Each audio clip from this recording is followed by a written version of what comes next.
Now, this is a special courtroom. It's a very special courtroom. And in this courtroom, what we're interested in finding out is the truth, no matter what it is or how we get there. We just want to find out what's really, really true and not what's just been passed to us as truth when in fact it's rumor or anything like that.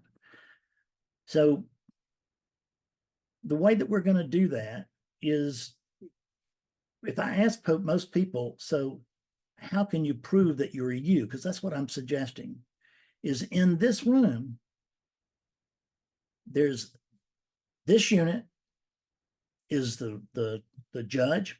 You are the half victim and half attorney. And it's your job to present the case to the court using evidence that there really is a you there. Can you actually prove that the character you've always thought you were, can you prove that it is true, that it exists? Using evidence.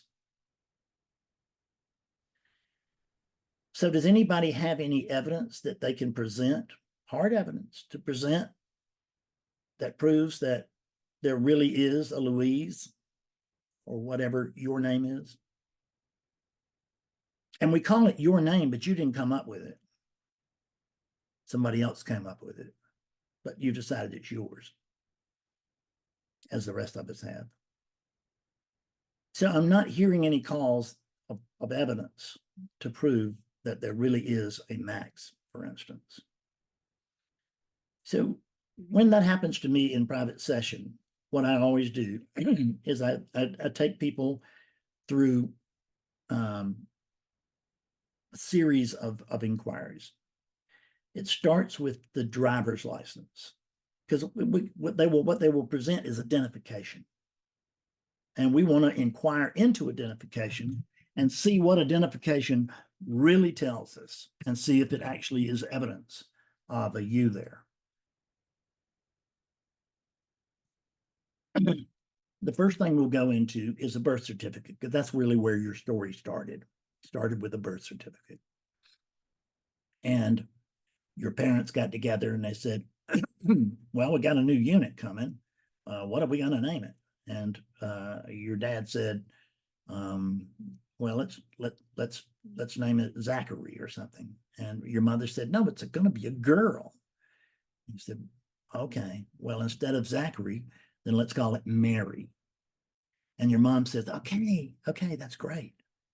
So notice that what you had to begin with, there was no you there, but there was a simple agreement made that we're going to call that thing by this label.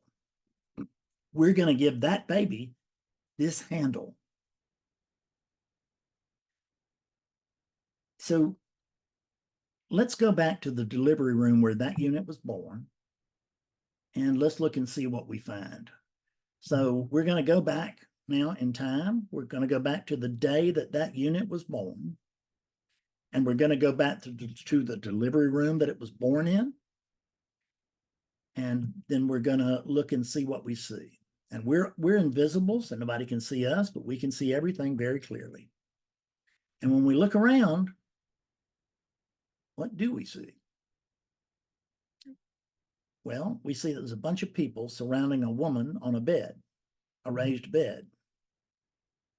So we go over there to see what the excitement is, and we find that there's just a woman there, and she's giving birth to a baby. She's giving birth to a new little life on the planet. So the doctor comes in, and he wants to help, or she wants to help. So she goes in and she starts to try to move the baby just a little bit to encourage it to come on out. And doesn't take much, and the head pops out. And when the head pops out, what is it the head of? What I mean by that is, let's say we're looking at the Max infant or the max newborn, or it's not even fully born. But we're looking at, and what do you think the odds are that we looked down and said, hey, everybody, we're the doctor. And hey, everybody, look, it's Max. I mean, did that happen? Could that happen? It's impossible that that happened. One of the reasons it's impossible is that the doctor couldn't see a Max. Why is it that the doctor could not see a Max? What could the doctor see? Well, the doctor could see exactly what is reported on the birth certificate. The doctor can see a 20-inch, 7-pound unit, and it's not wearing a name tag. It's not yet christened. So what the doctor's looking at is not a particular human in the sense of a named human. He's just looking at a baby, just looking at an infant, just looking at a newborn. And all of these vague terms, that's fine. It is an infant, it is a newborn, it is a baby. But it's not a Fred and it's not a Louise and it ain't a Nikki either. Because why? Because it hasn't yet been named. So let's look at this more closely yet.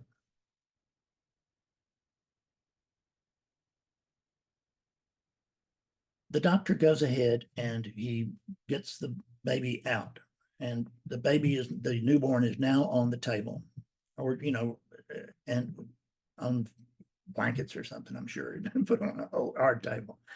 So there's a newborn now in the room. But if somebody comes in and says, hey, who's the newborn? The doctor can't reply. Say, well, it's her baby. That's what the doctor can say.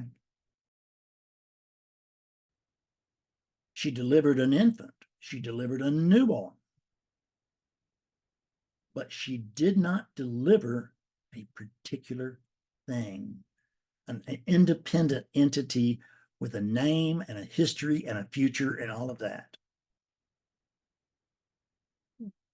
That can only come once the blob has been named. The blob o' flesh. That's what it is, a blob o' flesh. And until the blob o' flesh has been named, there's no way to really refer to it other than, well, the 7-pound, 20-inch wiggly thing down there. It's pink and it's certainly loud. But then what are we doing? We're just describing this thing, and we could go on forever. It's got not too much hair, but it looks a little bit like its dad or whatever.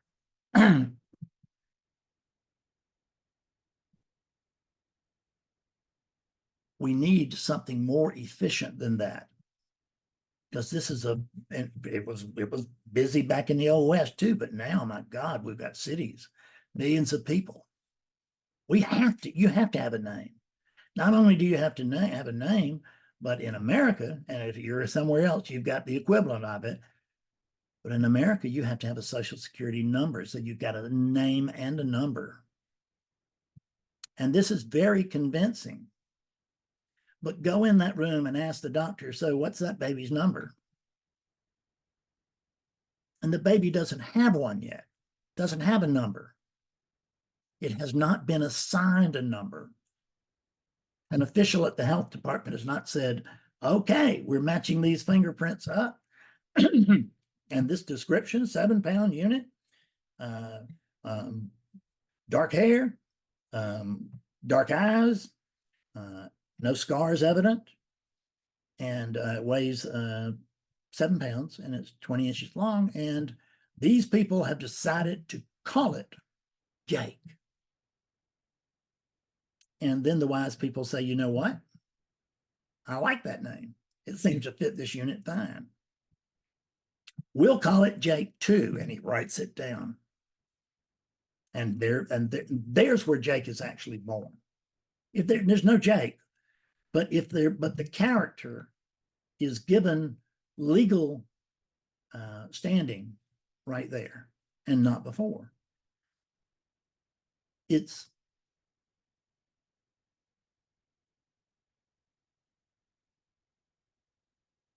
there's a presence in the room, certainly, just like there's a presence in this room. But it's not a particular presence. There's no presence of Fred. Some people report they feel differently and stuff when they talk to me. But that's not Fred that they're talking to, and it's not Fred's presence. They're talking to the single thing that is. And that single thing that is, let us call it oneness. No reason not to call it oneness. Be difficult to call it, well, be difficult to call it anything else. Because in the absence of a particular thing, what have you got? You got this.